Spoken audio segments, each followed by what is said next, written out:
My name is Lila Carter, and the day I graduated, my family didn't show up. Not late, not stuck in traffic, not even a text saying they were on their way, just empty seats. Row 12, seats 6 and 7. I remember staring at them as my name was called, my heart pounding louder than the applause around me. Everyone else had someone, flowers, cameras, smiles. But I had silence. What hurt the most wasn't that they didn't come, it was what happened 10 days later, because suddenly I mattered, suddenly I was family again, and they needed $200,000. Before I tell you what I did next, take a second to like this video, subscribe to the channel, and drop your location in the comments because I always read them. Now let me take you back to the beginning, because this didn't start at graduation, it started when I was 8 years old. I grew up in Brookhaven, a quiet town where nothing really changed except the stories people told about each other. My parents had 2 children, my older brother Jason and me. Jason was the golden child and I was the afterthought. It wasn't something they said out loud, it was something you felt. Jason got praised for effort while I got criticized for results. When he brought home average grades, my parents said at least he's trying, but when I brought home perfect grades, they said don't get cocky. I learned early that love in our house wasn't equal. At 12, Jason got a brand new bike because he needed motivation. And at 12, I got a lecture about responsibility. At 14, Jason crashed the family car and my dad laughed it off. But at 14, I forgot to take the trash out once and my mom didn't speak to me for 2 days. That's when something inside me started to shut down. Not loudly, not dramatically, just quietly, piece by piece. High school made everything clearer. Jason was popular with sports, parties, and friends, and my parents loved showing him off. I stayed invisible not because I had nothing to offer but because no one was looking. So I stopped performing for them and started building something for myself. I got a part-time job at a bookstore, minimum wage and long hours, but it was mine and I saved every dollar like it was oxygen because deep down I knew something they never said out loud: I was on my own. Senior year came fast. Jason barely passed his classes and my parents threw him a huge graduation party anyway with music, food, relatives, and laughter. Our pride, my mom said as she hugged him. 2 months later I graduated top of my class. There was no party, no cake, no "we're proud of you," just a quiet dinner and my mom scrolling through her phone while I sat there wondering why it still hurt. That was the day I stopped expecting anything from them. College was my escape. I got into a top business school with a partial scholarship and the rest I covered with loans, work, and survival.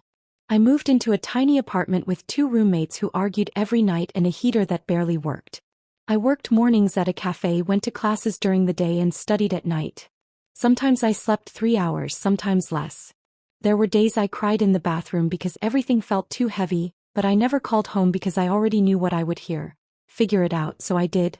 4 years later, I graduated again, this time with a master's degree in finance, top of my program. I called my mom a week before. "Mom, it's next Saturday, 10 a.m. I saved seats for you and Dad." There was silence, then she said Jason had an important event that day. I told her my graduation was important too, and she said it's just a ceremony. 6 years of struggle reduced to 1 sentence. Graduation day came and I walked across that stage alone, smiling for pictures no one in my family would ever see, clapping for myself because no one else would. When I looked at those 2 empty seats, something inside me finally broke, not loudly or dramatically, just quietly and permanently. I didn't call them after that, I didn't argue, I didn't beg, I just stopped. I moved to the city, got a job, and built my life without them. 2 years passed. I worked harder than anyone in that office, stayed late, took risks, and learned everything I could.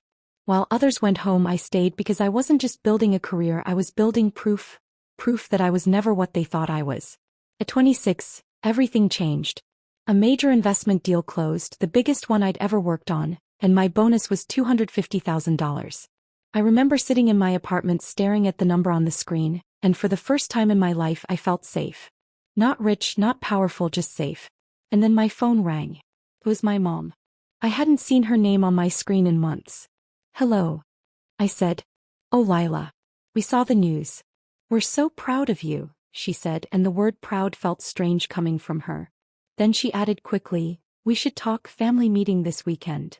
I already knew what this was, but a small, stubborn part of me still hoped maybe this time would be different, so I went. Saturday afternoon, I walked into that house for the first time in 2 years and nothing had changed.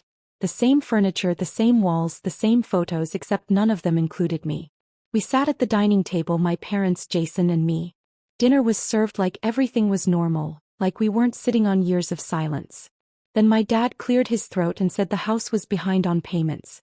Jason leaned forward and said his business needed funding around $200,000. There was no build-up, no hesitation, just the ask. I looked at them, the same people who didn't show up for my graduation now asking me for everything I had worked for. Why me? I asked.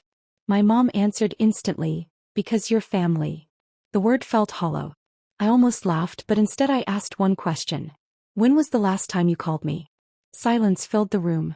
Jason looked annoyed and said that wasn't important, but I told him it was to me. No one spoke because there was nothing to say.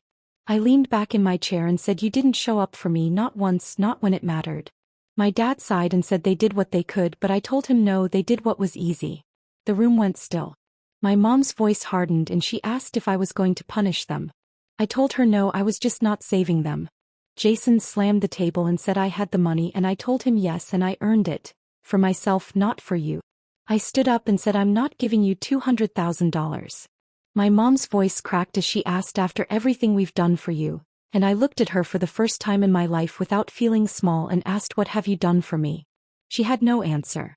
I picked up my bag and said, I'm not angry, but I'm done. I walked to the door step by step. No one stopped me, no one apologized, no one even tried, and that told me everything I needed to know. I opened the door and the cold air hit my face, but for the first time it didn't feel lonely, it felt freeing. I got into my car and drove away, not running, not escaping, but choosing myself, and that changed everything.